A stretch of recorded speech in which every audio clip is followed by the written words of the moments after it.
রাজকীয় ট্রেনের যাত্রা শেষ, থমকে ঐতিহ্যবাহী 156 বছরের ইতিহাস। 156 বছর ধরে ব্রিটিশ রাজপরিবারের ঐতিহ্য আর আভিজাত্যের প্রতীক হয়ে থাকা রয়্যাল ট্রেন এবার থামছে।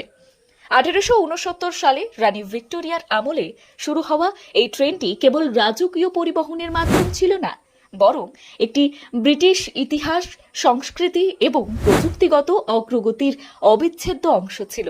এটি ছিল একটি চলমান প্রাসাদ, যেখানে ছিল রাজকীয় রান্নাঘর, শয়নকক্ষ, স্নানঘর এবং খাবার ঘর, যা রাজপরিবারকে আরাম এবং আভিজাত্যের অভিজ্ঞতা দিত।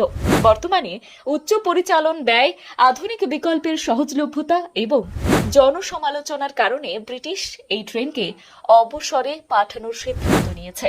2027 সালের মধ্যেই এই পরিষেবা বন্ধ করে দেওয়া হবে।